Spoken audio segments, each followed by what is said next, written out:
इस प्रकार जानते हो कि इस समय के दौरान जो कि अज तो कुछ समा पहला भाई साहब भाई बलदेव सिंह जी उस परमेश्वर के अटल हुक्म अनुसार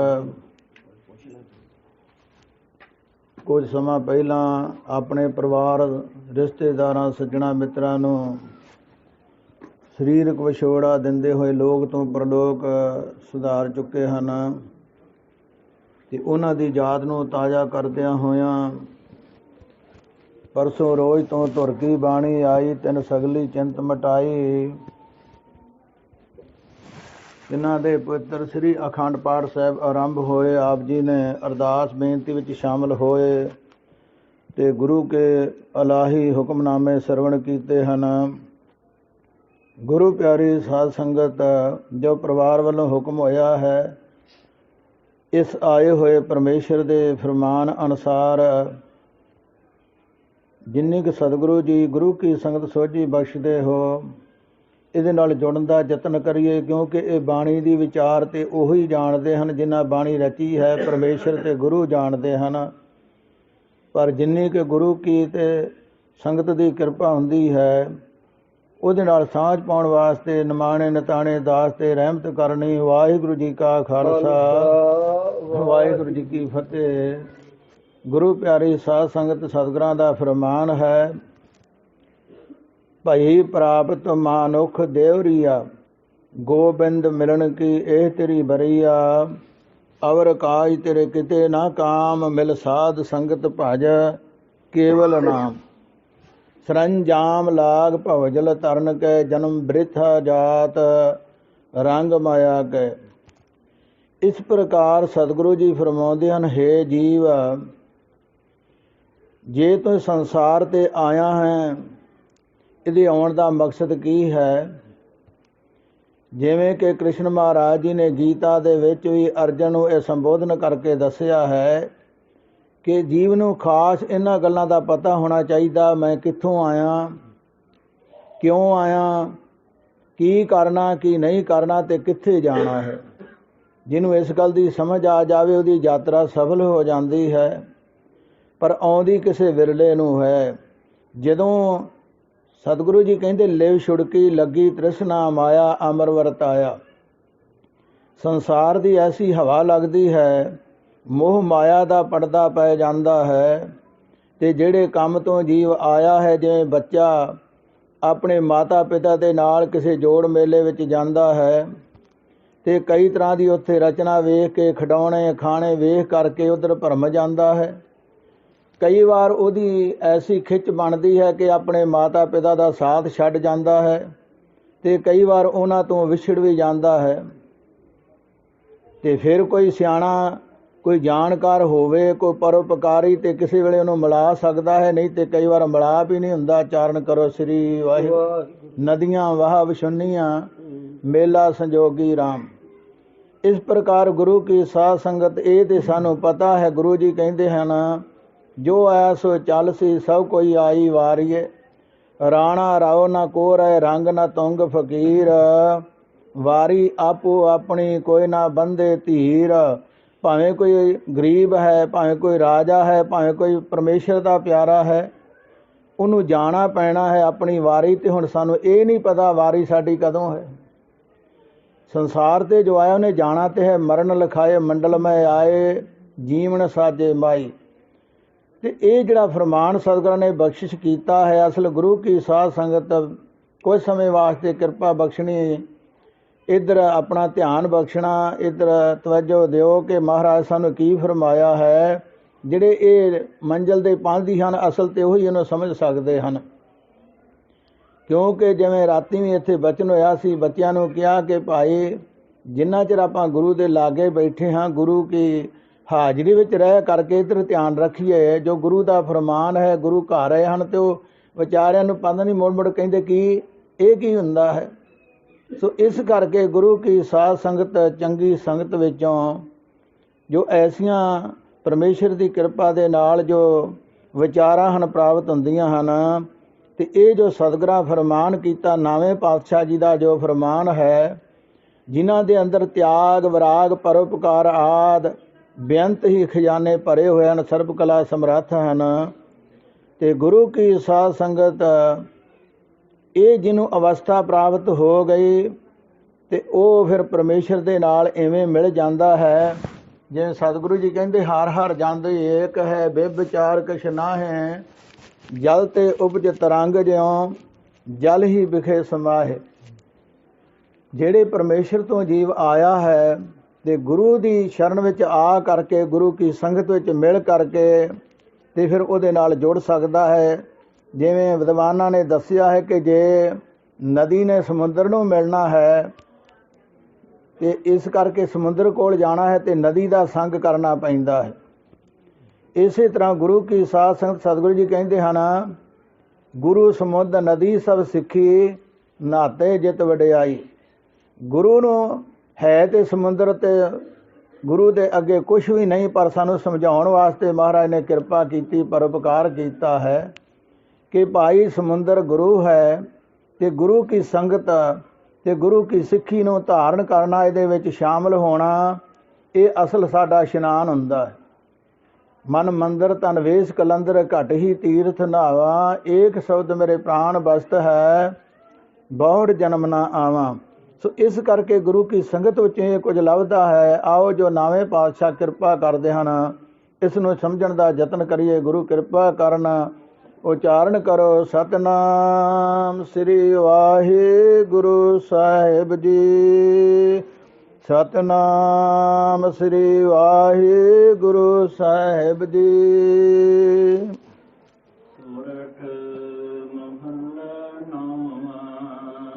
ਸਨਮਾਨ ਜੋ ਗੁਰੂ ਕੀ ਸਾਧ ਸੰਗਤ, ਧੰਨ ਗੁਰੂ ਤੇਗ ਬਹਾਦਰ ਸਾਹਿਬ ਮਹਾਰਾਜ ਸੱਚੇ ਪਾਤਸ਼ਾਹ ਨਾਵੇਂ ਪਾਤਸ਼ਾਹ ਜੀ ਦਾ ਇਹ ਫਰਮਾਨ ਸੋਠ ਰਾਗਣੀ ਦੇ ਵਿੱਚ ਹੈ। ਅਸੀਂ ਆਮ ਕਰਕੇ ਕਈ ਵਾਰ ਤੇਗ ਬਹਾਦਰ ਕਹਿ ਦਿੰਦੇ ਹਾਂ, ਪਰ ਤੇਗ ਬਹਾਦਰ ਜਿਨ੍ਹਾਂ ਦਾ ਪਹਿਲਾ ਨਾਮ ਤਿਆਗਮਲ ਦੱਸਿਆ ਹੈ, ਤੇ ਜਦੋਂ ਮਹਾਰਾਜ ਜੀ ਨੇ 6ਵੇਂ ਪਾਤਸ਼ਾਹ ਜੀ ਦੇ ਹੁਕਮ ਅਨੁਸਾਰ ਜੰਗ ਦੇ ਵਿੱਚ ਫੌਜ ਦੇ ਵਿੱਚ ਸ਼ਾਮਲ ਹੋ ਕਰਕੇ ਬਹਾਦਰੀ ਵਿਖਾਈ ਹੈ, ਤੇ ਉਸ ਵੇਲੇ ਮਹਾਰਾਜ ਜੀ ਨੇ ਕਿਹਾ, ਤੂੰ ਤੇ ਬਹਾਦਰ ਹੈ, ਤੂੰ ਬਹਾਦਰੀ ਬੜੀ ਵਿਖਾਈ, ਸੂਰਬੀਰਤਾ ਨਾਲ ਤੇਗ ਚਲਾਈ ਹੈ। ਜਿਵੇਂ ਪਾਤਸ਼ਾਹ ਜੀ ਕਹਿੰਦੇ, ਜੇ ਦੇਗ ਤੇਗ ਜਗ ਮੈਂ ਦੋ ਚੱਲੇ, ਰਾਖ ਆਪ ਮੈਂ ਔਰ ਨਾ ਦਲੇ। ਸੋ ਇਸ ਪ੍ਰਕਾਰ ਗੁਰੂ ਕੀ ਸਾਧ ਸੰਗਤ ਨਾਵੇਂ ਪਾਤਸ਼ਾਹ ਜੀ ਦਾ ਜੋ ਫਰਮਾਨ ਹੈ, ਸੋਠ ਰਾਗ ਦੇ ਵਿੱਚ ਜੋ ਰਾਗ ਮਾਲਾ ਅਨੁਸਾਰ ਰਾਗਣੀ ਹੈ, ਸਤਿਗੁਰਾਂ ਸਮਾਨਤਾ ਦਿੰਦਿਆਂ ਹੋਇਆਂ ਜਦੋਂ ਵੀ ਕੋਈ ਸ਼ਬਦ ਉਚਾਰਨਾ ਕੀਤਾ ਹੈ ਤੇ ਰਾਗ ਕਰਕੇ ਦੱਸਿਆ ਹੈ। ਸੋ ਇਹ ਰਾਗ ਜੇ ਸੋਠ ਰਾਗ ਦੇ ਵਿੱਚ ਮਹਾਰਾਜ ਜੀ ਨੇ ਇਹ ਕਿਰਪਾ ਕੀਤੀ ਹੈ। ਜੋ ਨਰ ਦੁਖ ਮੈਂ ਦੁਖ ਨਹੀਂ ਮਾਨੇ। ਸਤਿਗੁਰੂ ਜੀ ਕਹਿੰਦੇ ਕਿ ਜੀਵ ਦਾ ਸੁਭਾਅ ਐਸਾ ਹੈ, ਕਿਉਂਕਿ ਦੁੱਖ ਦਾ ਨਾਂ ਸੁਣ ਕੇ ਜੀਵ ਨੂੰ ਡਰ ਆ ਜਾਂਦਾ ਹੈ, ਤੇ ਜਿਹਨੂੰ ਦੁੱਖ ਪੈ ਜਾਂਦਾ ਉਹ ਜਾਣਦਾ ਹੈ, ਤੇ ਦੁੱਖ ਤੇ ਸੁੱਖ ਦੋਵੇਂ ਸੰਸਾਰ ਤੇ ਚੱਲਦੇ ਹਨ। ਪਰ ਇਹ ਵਿਚਾਰ ਬੜੀ ਸੋਚਣ ਵਾਲੀ ਹੈ ਕਿ ਜੇ ਕਿਸੇ ਨੂੰ ਪਹਿਲਾਂ ਦੁੱਖ ਆ ਜਾਵੇ ਤੇ ਮੁੜ ਕੇ ਸੁੱਖ ਆ ਜਾਵੇ, ਉਹ ਜਿਹੜਾ ਦੁੱਖ ਭੁੱਲ ਵੀ ਜਾਂਦਾ ਹੈ, ਤੇ ਜੇ ਪਹਿਲਾਂ ਸੁੱਖ ਮਿਲਿਆ ਹੋਵੇ ਤੇ ਮਗਰੋਂ ਆਣ ਕੇ ਜੀਵ ਦੁਖੀ ਹੋ ਜਾਵੇ, ਉਹਦਾ ਸਾਰਾ ਜੀਵਨ ਵਿਅਰਥ ਚਲਿਆ ਜਾਂਦਾ। ਚਾਰਨ ਕਰੋ ਸ੍ਰੀ ਵਾਹਿਗੁਰੂ। ਤੇ ਸਤਿਗੁਰੂ ਜੀ ਕਹਿੰਦੇ, ਭਾਈ ਜੇ ਸਦਾ ਸੁੱਖ ਚਾਹੁੰਦਾ ਹੈ, ਜੋ ਸੁਖ ਕੋ ਚਾਹੇ ਸਦਾ ਸਰਨ ਰਾਮ ਕੀ ਲੈ। ਤੇ ਪਰਮੇਸ਼ਰ ਦੀ ਸ਼ਰਨ ਵਿੱਚ ਆਉਣਾ ਪਵੇਗਾ, ਗੁਰੂ ਕੀ ਆਗਿਆ ਨੂੰ ਮੰਨਣਾ ਪਵੇਗਾ, ਫਿਰ ਸਦਾ ਵਾਲਾ ਸੁੱਖ ਮਿਲੇਗਾ। ਸਦਾ ਵਾਲੇ ਸੁੱਖ ਦੇ ਵਿੱਚ ਕੋਈ ਜੀਵ ਨੂੰ ਐਸੀ ਸਮੱਸਿਆ ਬਣ ਵੀ ਜਾਵੇ, ਕੋਈ ਸੰਕਟ ਆ ਵੀ ਜਾਵੇ, ਤੇ ਉਹਦਾ ਜਿਹੜਾ ਮਨ ਗੁਰੂ ਦੇ ਚਰਨਾਂ ਨਾਲ ਜੁੜਿਆ ਹੁੰਦਾ ਹੈ, ਤੇ ਸਤਿਗੁਰੂ ਜੀ ਉਹਦੀ ਆਪ ਰਖਵਾਲੀ ਕਰਦੇ ਹਨ। ਕਬੀਰ ਸਾਹਿਬ ਨੂੰ ਜਿਵੇਂ ਕਿਸੇ ਨੇ ਕਿਹਾ ਸੀ, ਤੁਹਾਨੂੰ ਕੋਈ ਡਰ ਨਹੀਂ ਆਉਂਦਾ, ਤੁਹਾਨੂੰ ਬੜੀਆਂ ਸਜ਼ਾ ਦਿੰਦੇ ਵਿਰੋਧੀ ਲੋਕ। ਉਹ ਕਹਿੰਦੇ, ਮਨ ਨਾ ਡਰੇ ਤਨ ਕਾਹੇ ਕੋ ਡਰਾਏ। ਕਬੀਰ ਜੀ ਕਹਿੰਦੇ, ਭਾਈ ਮਨ ਦਾ ਕਰਕੇ ਡਰ ਹੁੰਦਾ ਹੈ, ਫਿਰ ਸਰੀਰ ਕੰਬਦਾ ਹੈ, ਤੇ ਡਰਦਾ ਕੌਣ ਹੈ? ਸੋ ਡਰੇ ਜੇ ਪਾਪ ਕਮਾਵਦਾ ਧਰਮੀ ਵਿਗਸੇਤ। ਜਿਹੜਾ ਧਰਮ ਦਾ ਕੰਮ ਕਰਨ ਵਾਲਾ ਹੈ, ਗੁਰੂ ਕੀ ਆਗਿਆ ਵਿੱਚ ਚੱਲਣ ਵਾਲਾ, ਉਹਨੂੰ ਕਿਸੇ ਦਾ ਡਰ ਨਹੀਂ। ਕਿਉਂ? ਉਹਨੇ ਇੱਕ ਐਸਾ ਸ਼ਕਤੀ ਵਾਲੇ ਦਾ ਡਰ ਰੱਖਿਆ ਹੈ, ਨਿਰਭਉ ਜਪੇ ਸਗਲ ਭਉ ਮਿਟੈ, ਪ੍ਰਭ ਕਿਰਪਾ ਤੇ ਪ੍ਰਾਣੀ ਛੁੱਟੇ। ਜਿੰਨਾ ਚਿਰ ਅਸੀਂ ਇੱਕ ਦਾ ਡਰ ਨਹੀਂ ਰੱਖਦੇ, ਇੱਕ ਦੇ ਨਹੀਂ ਹੁੰਦੇ, ਸਾਨੂੰ ਕੋਈ ਨਾ ਕੋਈ ਡਰ ਬਣਿਆ ਹੀ ਰਹਿੰਦਾ ਹੈ। ਇਸ ਕਰਕੇ ਕਬੀਰ ਜੀ ਕਹਿੰਦੇ ਮਨ ਸਾਡਾ ਗੁਰੂ ਦੇ ਚਰਨਾਂ ਵਿੱਚ ਜੁੜਿਆ ਹੈ, ਸ਼ਬਦ ਦਾ ਆਸਰਾ ਹੈ, ਸਾਨੂੰ ਕੋਈ ਡਰ ਨਹੀਂ। ਸੋ ਗੁਰੂ ਕੀ ਸਾਧ ਸੰਗਤ ਸਤਿਗੁਰੂ ਜੀ ਕਹਿੰਦੇ ਹਨ ਇਹ ਜੀਵ ਸਦਾ ਸੁਖ ਮੰਗਦਾ ਹੈ, ਪਰ ਸਦਾ ਸੁਖ ਜਿਹੜਾ ਕਰਮਾਂ ਤੋਂ ਬਿਨਾਂ ਮਿਲਦਾ ਨਹੀਂ। ਤੇ ਜਿਹੜੇ ਰੱਬ ਦੇ ਪਿਆਰੇ ਹਨ ਦੁੱਖ ਆ ਵੀ ਜਾਵੇ ਉਹਨੂੰ ਦੁੱਖ ਨਹੀਂ ਸਮਝਦੇ। ਉਹ ਕਹਿੰਦੇ ਤੇਰਾ ਕੀਆ ਮੀਠਾ ਲਾਗੈ, ਹਰ ਨਾਮ ਪਦਾਰਥ ਨਾਨਕ ਮੰਗੇ। ਮਹਾਰਾਜ ਜੋ ਤੂੰ ਆਪਣਾ ਹੁਕਮ ਵਰਤਾ ਰਿਹਾ ਹੈ, ਭਾਣਾ ਵਰਤਾ ਰਿਹਾ ਹੈ, ਉਹ ਸਾਥੀ ਹੈ। ਜੋ ਤੁਧ ਭਾਵੇ ਸਾਈ ਭਲੀ ਕਾਰ, ਤੂੰ ਸਦਾ ਸਲਾਮਤ ਨਿਰੰਕਾਰ। ਇਹ ਸਾਡੀ ਅਵਸਥਾ ਤਾਂ ਬਣਦੀ ਹੈ ਸ੍ਰੀ ਜਪਜੀ ਸਾਹਿਬ ਵਿੱਚ ਜੋ ਦੱਸਿਆ, ਪਹਿਲਾਂ ਸਾਨੂੰ ਸੁਣਨ ਦੀ ਜਾਚ ਆ ਜਾਵੇ।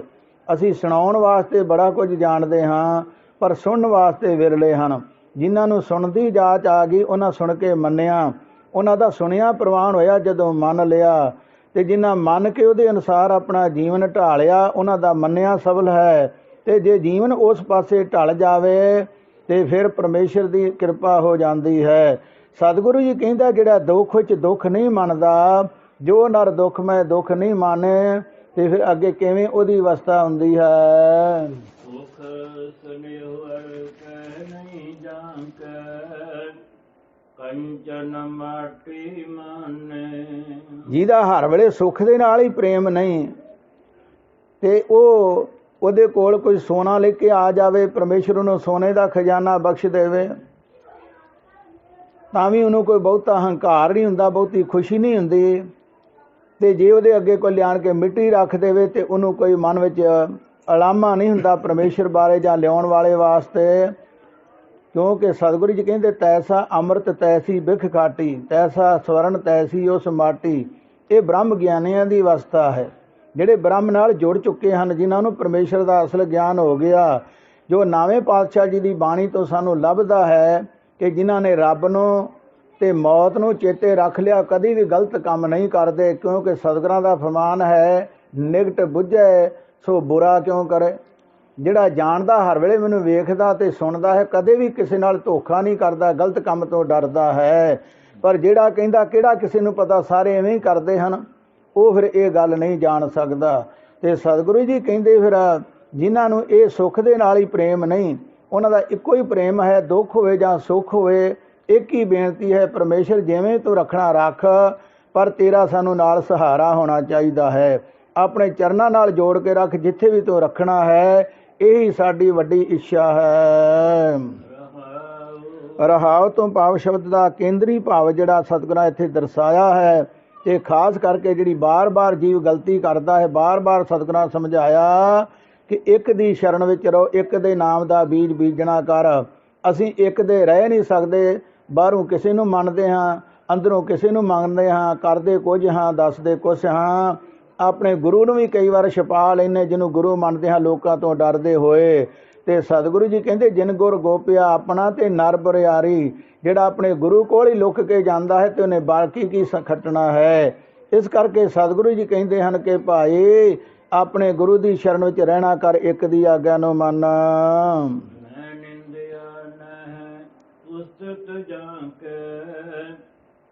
ਲੋਭ ਮੋਹ ਅਭਿਮਾਨਾ। ਉਹਨੂੰ ਨਾ ਕੋਈ ਬਹੁਤੀ ਸੋਭਾ ਦੀ ਲੋੜ ਹੈ ਤੇ ਨਾ ਉਹਨੂੰ ਕਿਸੇ ਦੀ ਨਿੰਦਿਆ ਦਾ ਡਰ ਹੈ, ਗੁੱਸਾ ਹੈ। ਕਿਉਂਕਿ ਜਿਵੇਂ ਪਰਮੇਸ਼ਰ ਦੇ ਗੁਣ ਹਨ ਉਹਦੇ ਵਿੱਚ ਆ ਜਾਂਦੇ ਹਨ। ਸਾਨੂੰ ਮੂਲ ਮੰਤਰ ਦੀ ਦਾਤ ਸਤਿਗੁਰਾਂ ਤਾਂ ਹੀ ਬਖਸ਼ੀ ਹੈ, ਬਾਣੀ ਦੀ ਦਾਤ ਤਾਂ ਹੀ ਬਖਸ਼ੀ ਹੈ ਕਿ ਇਹਨੂੰ ਸੁਣਿਆ, ਇਹਨੂੰ ਪੜ੍ਹਿਆ, ਇਹਨੂੰ ਮੰਨਿਆ, ਜੀਵ ਦੇ ਅੰਦਰੋਂ ਗੁਣ ਪ੍ਰਵਿਰਤ ਹੋ ਜਾਂਦੇ ਹਨ। ਸੋ ਇਸ ਕਰਕੇ ਗੁਰੂ ਕੀ ਸਾਧ ਸੰਗਤ ਸਤਿਗੁਰੂ ਜੀ ਕਥਨ ਕਰਦੇ ਹਨ ਕਿ ਭਾਈ ਉਹ ਫਿਰ ਨਾ ਉਸਤਤੀ ਤੇ ਖੁਸ਼ ਹੈ ਤੇ ਨਾ ਸੋਭਾ ਤੇ। ਜਿਉਂ ਸਤਿਗੁਰੂ ਜੀ ਕਹਿੰਦੇ ਜੈਸਾ ਮਿਲ ਕੇ ਆਖਣ ਪਾਹੇ, ਵੱਡਾ ਨਾ ਹੋਵੇ ਘਾਟ ਨਾ ਜਾਏ।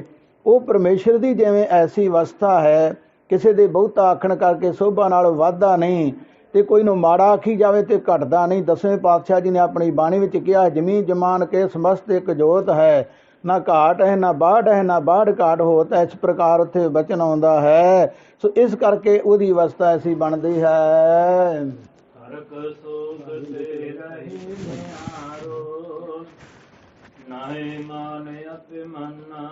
ਤੇ ਫਿਰ ਉਹਨੂੰ ਕੋਈ ਖੁਸ਼ੀ ਦਾ ਸਮਾਂ ਆ ਜਾਵੇ, ਕੋਈ ਲਾਭ ਹੋ ਜਾਵੇ, ਕੋਈ ਹੋਰ ਕਿਸੇ ਪਾਸੋਂ ਐਸੀ ਚੰਗੀ ਖੁਸ਼ ਖਬਰੀ ਮਿਲ ਜਾਵੇ, ਤੇ ਉਹ ਕਦੇ ਵੀ ਹੰਕਾਰ ਵਿੱਚ ਆ ਕੇ ਪਰਮੇਸ਼ਰ ਦੇ ਗੁਰੂ ਦੇ ਹੁਕਮ ਨੂੰ ਭੁੱਲਦਾ ਨਹੀਂ।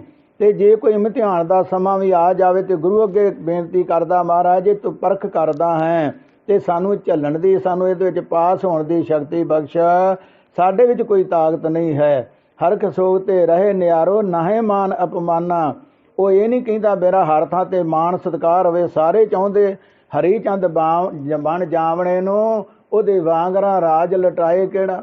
ਸਾਰੇ ਕਹਿੰਦੇ ਹਰੀ ਚੰਦ ਵਾਂਗੂ ਸਾਡਾ ਦੁਨੀਆ ਤੇ ਨਾ ਹੋਵੇ, ਪਰ ਕਹਿੰਦੇ ਮਾਣ ਸਤਿਕਾਰ ਉਹਦਾ ਹੁੰਦਾ ਹੈ ਜਿਹੜਾ ਪਰਮੇਸ਼ਰ ਦੇ ਨਾਲ ਜੁੜ ਕੇ ਰਹਿੰਦਾ ਹੈ। ਤੇ ਜਿਹੜਾ ਗੁਰੂ ਨੂੰ ਮੰਨਣ ਵਾਲਾ ਉਹਨੂੰ ਸਾਰਾ ਸੰਸਾਰ ਮੰਨਣ ਲੱਗ ਪੈਂਦਾ ਹੈ। ਜਨਾ ਨਾਨਕ ਸਤਿਗੁਰ ਪੂਜਿਆ, ਤਿਨ ਹਰ ਪੂਜ ਕਰਾਵਾ। ਸਤਿਗੁਰੂ ਜੀ ਕਹਿੰਦੇ ਹਨ ਇਸ ਕਰਕੇ ਕਰਮ ਮਿਲੇ ਨਹੀਂ ਠਾਕ ਰਹਾਈਆਂ। ਉਹਨੂੰ ਸਤਿਗੁਰਾਂ ਬਖਸ਼ੀਆਂ ਹਨ ਬਰਕਤਾਂ, ਉਹਨਾਂ ਨੂੰ ਕੋਈ ਰੋਕ ਨਹੀਂ ਸਕਦਾ, ਭਾਵੇਂ ਕੋਈ ਕਿੰਨਾ ਕਿੰਤੂ ਪਰੰਤੂ ਕਰੀ ਜਾਵੇ, ਜਿਹਨੂੰ ਪਰਮੇਸ਼ਰ ਨੇ ਆਪ ਵਡਿਆਈਆਂ ਦਿੱਤੀਆਂ ਹਨ। ਅਸ ਮਨਸ ਸਗਲ ਤੇ ਅੱਗੇ, ਜਗ ਤੇ ਰਹੇ ਨਿਰਾਸਾ। ਉਹ ਸੰਸਾਰ ਤੇ ਹੋਰ ਜਿਹੜੀਆਂ ਆਸਾਂ ਦੇ ਵਿੱਚ ਆਮ ਸੰਸਾਰ ਫਸਦਾ ਹੈ, ਜਿਹਦਾ ਕਾਰੋਬਾਰ ਚੰਗਾ ਚੱਲ ਪਿਆ, ਜਿਹਦਾ ਮਾਣ ਸਤਿਕਾਰ ਹੋ ਗਿਆ, ਸੁੱਖ ਸਹੂਲਤਾਂ ਮਿਲ ਗਈਆਂ, ਕਾਰੋਬਾਰ ਵੱਧ ਗਿਆ, ਆਪ ਦੇ ਕੋਲ ਦੇ ਬੰਦੇ ਜ਼ਿਆਦੇ ਹਨ, ਪਾਵਰ ਜ਼ਿਆਦੀ ਹੈ, ਉਹ ਕਹਿੰਦਾ ਮੈਨੂੰ ਕਿਸੇ ਦੀ ਪਰਵਾਹ ਨਹੀਂ। ਪਰ ਸਤਿਗੁਰੂ ਜੀ ਕਹਿੰਦੇ ਜਿਹੜਾ ਰੱਬ ਦਾ ਪਿਆਰਾ ਨੇ ਇੱਕੋ ਆਸਮਾਨ ਵਿੱਚ ਰੱਖੀ, ਜਿਵੇਂ ਬਾਬਾ ਫਰੀਦ ਜੀ ਕਹਿੰਦੇ ਹਨ, ਉਹ ਸਾਨੂੰ ਸੰਬੋਧਨ ਕਰਨ ਵਾਸਤੇ ਕਾਂ ਦੀ ਮਿਸਾਲ ਦਿੱਤੀ ਹੈ। ਕਾਵਾਂ ਨੂੰ ਸੰਬੋਧਨ ਕਰਕੇ ਤੇ ਸਾਨੂੰ ਦੱਸਿਆ ਹੈ, ਜਿਵੇਂ ਸਾਡੇ ਅੰਦਰ ਵਿਸ਼ੇ ਵਿਕਾਰ ਕਾਂ ਹਨ, ਤੇ ਉਹ ਇਸ ਕਰਕੇ ਕਹਿੰਦੇ ਹਨ ਹੇ ਕਾਗੋ, ਭਾਵੇਂ ਮੇਰਾ ਸਾਰਾ ਸਰੀਰ ਖਾ ਲਓ ਪਰ ਮੇਰੇ ਨੈਣਾਂ ਨੂੰ ਨਾ ਛੋਹੋ। ਉਹ ਕਹਿੰਦੇ ਕਿਉਂ, ਇਹਨਾਂ ਨਾਲ ਤੈਨੂੰ ਜ਼ਿਆਦਾ ਦੁੱਖ ਹੈ। ਬਾਬਾ ਜੀ ਕਹਿੰਦੇ ਕਿ ਇਹਦੇ ਨਾਲ ਮੈਂ ਆਪਣੇ ਪਿਆਰੇ ਪ੍ਰੀਤਮ ਨੂੰ ਵੇਖਣਾ ਹੈ। ਗੁਰੂ ਕੀ ਸਾਧ ਸੰਗਤ ਸਤਿਗੁਰਾਂ ਦਾ ਇੱਕ ਪ੍ਰੇਮੀ ਹੋਇਆ ਹੈ 7ਵੇਂ ਪਾਤਸ਼ਾਹ ਜੀ ਦੇ ਵੇਲੇ, ਜਿਹਨੂੰ ਦਿਸਦਾ ਨਹੀਂ ਸੀ, ਤੇ ਮਹਾਰਾਜ ਅੱਗੇ ਕਿਰਪਾ ਹੋਈ, ਉਹ ਬੇਨਤੀ ਕਰਦਾ ਰਿਹਾ, ਮਹਾਰਾਜ ਨੇ ਰਹਿਮਤ ਕੀਤੀ, ਸਤਿਗੁਰਾਂ ਦੇ ਦਰਸ਼ਨ ਹੋ ਗਏ, ਬੜਾ ਨਿਹਾਲ ਹੋ ਗਿਆ ਤੇ ਕਹਿਣ ਲੱਗਾ ਮਹਾਰਾਜ ਹੁਣ ਮੈਨੂੰ ਫਿਰ ਉਸੇ ਤਰ੍ਹਾਂ ਕਰ ਦਿਓ। ਸਤਿਗੁਰੂ ਜੀ ਕਹਿੰਦੇ ਕਿਉਂ, ਕਹਿੰਦਾ ਆਪ ਤੇ ਮੈਂ ਦਿਦਾਰੇ ਕਰ ਲਏ ਹਨ, ਦਰਸ਼ਨ ਕਰ ਲਏ ਹਨ, ਕਿਤੇ ਇਹ ਨਾ ਹੋਵੇ ਮੇਰੇ ਨੇਤਰਾਂ ਵਿੱਚ ਹੁਣ ਹੋਰ ਕਿਸੇ ਦਾ ਧਿਆਨ ਆ ਜਾਵੇ। ਇਹ ਰੱਬ ਦੇ ਪਿਆਰਿਆਂ ਦੀ ਐਸੀ ਬਿਰਤੀ ਬਣ ਜਾਂਦੀ ਹੈ, ਉਹਦੇ ਨਾਲ ਜੁੜ ਕੇ ਰਹਿੰਦੇ ਹਨ ਤੇ ਫਿਰ ਉਹਨਾਂ ਤੇ ਕਿਰਪਾ ਹੋ ਜਾਂਦੀ ਹੈ। ਕਾਮ ਕ੍ਰੋਧ ਜੈ ਪਰਸੇ ਨਾਹਿਨ, ਤੈ ਕਟ ਬ੍ਰਹਮ ਨਿਵਸਾ। ਸਤਿਗੁਰਾਂ ਨੇ ਫਰਮਾਨ ਕੀਤਾ ਕਾਮ ਕ੍ਰੋਧ ਕਾਇਆ ਕੋ ਗਾਲੇ, ਜਿਉ ਕੰਚਨ ਸੁਹਾਗਾ ਟਾਲੇ। ਹੈ ਤੇ ਪੰਜੇ ਵਿਕਾਰ ਬੜੇ ਜ਼ਬਰਦਸਤ ਹਨ, ਜਿਨ ਮਿਲ ਮਾਰੇ ਪੰਜ ਸੂਰਬੀਰ, ਐਸਾ ਕੌਣ ਬਲੀ ਰਹੇ। ਪਰ ਸਤਿਗੁਰੂ ਜੀ ਕਹਿੰਦੇ ਦੋ ਜਿਹੜੇ ਹਨ ਬੜੇ ਵੱਡੇ ਜ਼ਬਰਦਸਤ ਹਨ, ਦੋਵੇਂ ਸਰੀਰ ਦਾ ਨਾਸ਼ ਕਰ ਦਿੰਦੇ ਹਨ। ਜਿਹਨੂੰ ਕ੍ਰੋਧ ਜ਼ਿਆਦਾ ਆ ਜਾਵੇ, ਜਿਹਦੇ ਅੰਦਰ ਇਹ ਵਿਕਾਰ ਆ ਜਾਵੇ, ਤੇ ਉਹਦਾ ਕੁਝ ਰਹਿਣ ਨਹੀਂ ਦਿੰਦੇ ਪੱਲੇ। ਤੇ ਸਤਿਗੁਰੂ ਜੀ ਕਹਿੰਦੇ ਰੱਬ ਦੇ ਪਿਆਰਿਆਂ ਦੇ ਨੇੜੇ ਨਹੀਂ ਆਉਂਦੇ, ਕਿਉਂਕਿ ਉਹਨਾਂ ਕੋਲ ਨਾਮ ਦਾ ਆਸਰਾ ਹੈ, ਉਹ ਨਾਮ ਦੀ ਸ਼ਕਤੀ ਹੈ, ਨਾਮ ਦੀ ਬਰਕਤ ਹੈ। ਇਸ ਕਰਕੇ ਕਾਮ ਕ੍ਰੋਧ ਜੇ ਪਰਸੇ ਨਾਹਿਨ, ਤੇ ਘਟ ਬ੍ਰਹਮ ਨਿਵਾਸਾ। ਕਿਉਂ, ਵੱਡੀ ਗੱਲ ਇਹ ਹੈ ਕਿ ਉਹਦੇ ਅੰਦਰ ਪਰਮੇਸ਼ਰ ਆਪ ਆ ਕੇ ਪ੍ਰਗਟ ਹੋਇਆ ਹੈ, ਤੇ ਸਾਰਿਆਂ ਵਿੱਚ ਹੈ। ਬਾਕੀ ਜੀਵਾਂ ਵਿੱਚ ਗੁਪਤ ਰਹਿ ਜਾਂਦਾ, ਜਿਹੜਾ ਕਹਿੰਦਾ ਮੈਂ ਆਪੇ ਸਭ ਕੁਝ ਜਾਣਦਾ ਹਾਂ, ਤੇ ਜਿਹੜਾ ਉਹਨੂੰ ਯਾਦ ਕਰਨ ਵਾਲਾ ਉਹਦੇ ਅੰਦਰ ਫਿਰ ਪ੍ਰਗਟ ਹੋ ਜਾਂਦਾ ਹੈ। ਜਿੱਥੇ ਉਹ ਆਪ ਆ ਗਿਆ, ਗਾਵੀਏ ਸੁਣੀਏ ਮਨ ਰੱਖੀਏ ਭਾਓ, ਦੁੱਖ ਪਰ ਹਰ ਸੁੱਖ ਘਰ ਲੈ ਜਾਏ। ਉਹਦੇ ਘਰ ਦੇ ਵਿੱਚ ਸਰੀਰ ਵਿੱਚ ਉਹ ਪ੍ਰਗਟ ਹੋ ਜਾਂਦਾ, ਉਹਨੂੰ ਇਹ ਵਿਕਾਰ ਨਹੀਂ ਪਾਉਂਦੇ ਹਨ। ਗੁਰ ਕਿਰਪਾ ਜੈ ਨਰ ਕੋ ਕੀਨੀ, ਤੈ ਜੁਗਤ ਪਛਾਨੇ। ਕਹਿਣ ਲੱਗੇ ਰੱਬ ਦੇ ਪਿਆਰੇ, ਗੁਰੂ ਕੇ ਪਿਆਰੇ, ਕਿ ਮਹਾਰਾਜ ਸਾਰਿਆਂ ਨੂੰ ਐਸੀ ਕਿਰਪਾ ਹੋ ਜਾਂਦੀ। ਕਹਿੰਦੇ ਹਨ ਕਿ ਨਹੀਂ ਭਾਈ, ਜਿਹਦੇ ਤੇ ਗੁਰੂ ਦੀ ਰਹਿਮਤ ਹੋਵੇ, ਜਿਹੜਾ ਗੁਰੂ ਤੇ ਭਰੋਸਾ ਕਰਨ ਵਾਲਾ, 20 ਵਿਸਵੇ ਗੁਰ ਕਾ ਮਨ ਮਾਨੈ, ਸੋ ਸੇਵਕ ਪਰਮੇਸ਼ਰ ਕੀ ਗਤ ਜਾਣੈ। ਜਿਵੇਂ ਕਹਿੰਦੇ 20 ਵਿਸਵੇ, ਜਿਵੇਂ ਅੱਜ ਕੱਲ੍ਹ 100% ਕਹਿ ਲਿਆ ਜਾਂਦਾ ਹੈ, ਪੁਰਾਣੇ ਸਮੇਂ 'ਚ 20 ਦਾ ਹਿਸਾਬ ਚੱਲਦਾ ਸੀ। ਜਿਹਦਾ 20 ਵਿਸਵੇ ਮਨ ਗੁਰੂ ਦੇ ਚਰਨਾਂ ਵਿੱਚ ਪ੍ਰਤੀਤ ਗਿਆ, ਇੱਕ ਪ੍ਰੇਮ ਹੈ, ਇੱਕ ਪ੍ਰੀਤ ਹੈ, ਪ੍ਰਤੀਤ ਹੈ। ਪ੍ਰਤੀਤ ਤੋਂ ਭਾਵ ਕਿ ਪੱਕਾ ਭਰੋਸਾ, ਮੇਰੇ ਮਾਲਕ ਵਰਗਾ, ਮੇਰੇ ਗੁਰੂ ਵਰਗਾ ਹੋਰ ਕੋਈ ਨਹੀਂ। ਹਰ ਜਿਆ ਵਰਨਾ ਦੇਸੀ, ਕੋਈ ਦੂਜਾ ਲਵੇ ਨਾ ਲਾਏ। ਸਾਨੂੰ ਅੱਜ ਹੋਰ ਕਿਸੇ ਪਾਸੇ ਸਹੂਲਤ ਕੋਈ ਮਿਲ ਜਾਵੇ, ਆਪਣੇ ਰਸਤੇ ਨੂੰ ਛੱਡ ਕੇ ਦੂਜੇ ਬੰਨੇ ਚਲੇ ਜਾਂਦੇ ਹਾਂ। ਪਰ ਰੱਬ ਦੇ ਪਿਆਰੇ ਕਹਿੰਦੇ ਮੇਰੇ ਮਾਲਕ ਵਰਗਾ ਕੋਈ ਨਹੀਂ। ਜਾ ਕੋ ਠਾਕਰ ਉੱਚਾ ਹੋਈ, ਸੋ ਜਨ ਪਰ ਕਰ ਜਾਤ ਨਾ ਸੋਈ। ਜਿਹਦਾ ਮਾਲਕ ਵੱਡਾ ਹੈ, ਪਤਾ ਹੈ ਇਹਦੇ ਕੋਲ ਸਭ ਕੁਝ ਹੈ, ਉਹ ਹੋਰ ਕਿਸੇ ਕੋ ਜਾ ਕੇ ਮੰਗੇ ਤੇ ਲਾਮਾ ਮਿਲਦਾ ਹੈ। ਨਾਨਕ ਲੀਨ ਭਇਓ ਗੋਬਿੰਦ ਸੰ, ਜੋ ਪਾਣੀ ਸੰਗ ਪਾਣੀ ਨਾਨਕ ਲੀਨ ਪਇਓ ਗੋਬਿੰਦ ਸਿਆਮ ਜੋ ਪਾਣੀ ਸੰਗ ਪਾਣੀ। ਪੰਜਵੇਂ ਪਾਤਸ਼ਾਹ ਮਹਾਰਾਜ ਪ੍ਰਤੱਖ ਹਰੀ ਦਾ ਰੂਪ, ਉਹਨਾਂ ਦਾ ਵੀ ਫਰਮਾਨ ਹੈ, ਜਿਉਂ ਜਲ ਮੈਂ ਜਲ ਆਏ ਖਟਾਨਾ, ਤਿਉਂ ਜੋਤੀ ਸੰਗ ਜੋਤ ਸਮਾਨਾ, ਮਿਟ ਕੇ ਗਉਨ ਪਾਏ ਬਿਸਰਾਮ, ਨਾਨਕ ਪ੍ਰਭ ਕੈ ਸਦ ਕੁਰਬਾਨ। ਇਸ ਕਰਕੇ ਰੱਬ ਦੇ ਪਿਆਰੇ ਜਿਹੜੇ ਹਨ ਭਾਈ, ਉਹ ਜਿੱਥੋਂ ਪਰਮੇਸ਼ਰ ਦੀ ਅੰਸ਼ ਆਏ, ਜਿਹੜੇ ਅਸਲ ਸਥਾਨ ਤੋਂ ਉਹ ਆਏ ਹਨ ਸੰਸਾਰ ਤੇ, ਉਹਦੇ ਨਾਲ ਇੱਕਮਿਕ ਹੋ ਜਾਂਦੇ ਹਨ। ਹਰ ਕਾ ਸੇਵਕ ਸੋ ਹਰ ਜਿਹਾ, ਭੇਦ ਨਾ ਜਾਣੋ ਮਾਨਸ ਦੇਹਾ। ਸਤਿਗੁਰੂ ਜੀ ਕਹਿੰਦੇ ਨਦੀਆਂ ਅਤੇ ਵਾਹ ਪਵੇ ਸਮੁੰਦ ਨਾ ਜਾਣੀਏ। ਨਦੀਆਂ ਨਾਲੇ ਪਹਿਲਾਂ ਵੱਖ ਦਿਸਦੇ ਹਨ, ਜਦੋਂ ਸਮੁੰਦਰ ਵਿੱਚ ਰਲ ਜਾਣ ਮੁੜ ਕੇ ਉਹਨਾਂ ਨੂੰ ਕੋਈ ਵੱਖਰਾ ਨਹੀਂ ਕਰ ਸਕਦਾ। ਇਵੇਂ ਪਰਮੇਸ਼ਰ ਦੀ ਰੱਬ ਦੇ ਪਿਆਰਿਆਂ ਤੇ ਕਿਰਪਾ ਹੋ ਜਾਂਦੀ ਹੈ। ਸੋ ਗੁਰੂ ਪਿਆਰੀ ਸਾਧ ਸੰਗਤ, ਜੋ ਮਹਾਰਾਜ ਦੇ ਚਰਨਾਂ ਵਿੱਚ ਇਹੀ ਬੇਨਤੀ ਹੈ, ਸੰਗਤ ਦੇ ਆਉਣ ਦਾ ਕਾਰਨ ਗੁਰੂ ਸਾਹਿਬ ਜੀ ਦੇ ਚਰਨ ਪਾਉਣ ਦਾ ਤੇ ਬਾਣੀ ਦੇ ਪ੍ਰਵਾਹ ਚੱਲਣ ਦਾ, ਕਿ ਮਹਾਰਾਜ ਕਿਰਪਾ ਕਰੋ। ਇਹ ਸੰਸਾਰ ਤੇ ਆਣ ਕੇ ਜੀਵ ਕੋਲੋਂ ਅਨੇਕਾਂ ਭੁੱਲਾਂ ਹੁੰਦੀਆਂ ਹਨ, ਕਿਉਂਕਿ ਉਹ ਦੋ ਨਹੀਂ ਭੁੱਲਦੇ, ਹੈ ਤੇ ਇੱਕੋ ਸ਼ਕਤੀ ਹੈ, ਨਿਰਗੁਣ ਤੇ ਸਰਗੁਣ ਕਰਕੇ ਦੋ ਹੈ। ਭੁੱਲਣ ਅੰਦਰ ਸਭ ਕੋ ਅਭੁੱਲ ਗੁਰੂ ਕਰਤਾਰ। ਹਰ ਕਿਸੇ ਕੋਲ ਭੁੱਲ ਹੋ ਜਾਂਦੀ ਹੈ, ਤੇ ਪਰਮੇਸ਼ਰ ਦੇ ਗੁਰੂ ਕਦੇ ਨਹੀਂ ਭੁੱਲਦੇ, ਉਹ ਪੂਰੇ ਹਨ। ਪੂਰੇ ਕਾ ਕੀਆ ਸਭ ਕੁਛ ਪੂਰਾ, ਘੱਟ ਵੱਧ ਕੁਛ ਨਹੀਂ। ਤੇ ਬੇਨਤੀ ਹੈ ਮਹਾਰਾਜ ਵਿਛੜੀ ਹੋਈ ਆਤਮਾ ਨੂੰ ਆਪਣੇ ਚਰਨਾਂ ਨਾਲ ਜੋੜ ਕੇ ਰੱਖਣਾ, ਹੋਰ ਟੇਢੀਆਂ ਜੂਨਾਂ ਤੋਂ ਬਚਾ ਕੇ ਰੱਖਣਾ, ਪਰਿਵਾਰ ਦੀ ਚੜ੍ਹਦੀ ਕਲਾ ਆਪਣੇ ਚਰਨਾਂ ਦਾ ਪ੍ਰੇਮ ਗੁਰਸਿੱਖੀ ਜੀਵਨ ਬਖਸ਼ੋ। ਆਈ ਸਾਧ ਸੰਗਤ ਦੀ ਹਾਜ਼ਰੀ ਪ੍ਰਵਾਨ ਕਰਨੀ, ਜਿਨ੍ਹਾਂ ਤਨ ਮਨ ਧਨ ਕਰਕੇ ਹਾਜ਼ਰੀ ਭਰੀ, ਸਤਿਗੁਰੂ ਜੀ ਸਰਬੱਤ ਦੀ ਹਾਜ਼ਰੀ ਪ੍ਰਵਾਨ ਕਰਨਾ, ਆਪਦੇ ਚਰਨਾਂ ਦਾ ਪ੍ਰੇਮ ਬਖਸ਼ਣਾ। ਗੁਰੂ ਪਿਆਰੀ ਸਾਧ ਸੰਗਤ, ਇੰਨੇ ਸਮੇਂ 'ਚ ਇੰਨਾ ਕੁਝ ਕਹਿੰਦਿਆਂ ਨਿਮਾਣੇ ਅਣਜਾਣ ਕੂਕਰ ਕੋਲੋਂ ਬੇਅੰਤ ਭੁੱਲਾਂ ਹੋਈਆਂ। ਗੁਰੂ ਕੀ ਸਾਧ ਸੰਗਤ ਸਤਿਗੁਰੂ ਬਖਸ਼ਣ ਯੋਗ ਹੋ, ਔਗਣਾਂ ਨੂੰ ਨਾਚ ਤਾਰਨਾ, ਮਹਾਰਾਜ ਪੜ੍ਹਦੇ ਸੁਣਦਿਆਂ ਨੂੰ ਲਾਹੇਵੰਦ ਕਰਨਾ, ਧਰਮ ਦਾ ਪੰਥ ਦਾ ਵਾਧਾ ਹੋਵੇ, ਏਕਤਾ ਹੋਵੇ। ਸਤਿਗੁਰੂ ਆਪਣੇ ਸਿੱਖਾਂ ਦੀ ਸੇਵਕਾਂ ਦੀ ਚੜ੍ਹਦੀ ਕਲਾ ਪ੍ਰੀਤੀ ਚੜ੍ਹਦੀ ਕਲਾ ਦੇ ਨਾਲ ਨਿਭਾਉਣ। ਹੁਣ ਕੜਾਹ ਪ੍ਰਸ਼ਾਦ ਦੀ ਦੇਗ ਵਰਤ ਰਹੀ ਹੈ, ਉਪਰੰਤ ਸੇਵਕ ਪਰਿਵਾਰ ਵੱਲੋਂ ਜਥਾ ਸ਼ਕਤ ਗੁਰੂ ਕਾ ਲੰਗਰ ਤਿਆਰ ਹੈ। ਗੁਰੂ ਕੀ ਸਾਧ ਸੰਗਤ ਦੇਗ ਪ੍ਰਾਪਤ ਕਰਕੇ ਸਤਿਗੁਰਾਂ ਦੀਆਂ ਖੁਸ਼ੀਆਂ ਪ੍ਰਾਪਤ ਕਰਨੀਆਂ, ਗੁਰੂ ਕੇ ਲੰਗਰ ਵਿੱਚ ਹਾਜ਼ਰੀ ਲਵਾਉਣੀ। ਨਾਨਕ ਨਾਮ ਚੜ੍ਹਦੀ ਕਲਾ, ਤੇਰੇ ਭਾਣੇ ਸਰਬੱਤ ਦਾ ਭਲਾ। ਜੋ ਬੋਲੇ ਸੋ ਨਿਹਾਲ। ਵਾਹਿਗੁਰੂ ਜੀ ਕਾ ਖਾਲਸਾ, ਵਾਹਿਗੁਰੂ ਜੀ ਕੀ ਫਤਿਹ।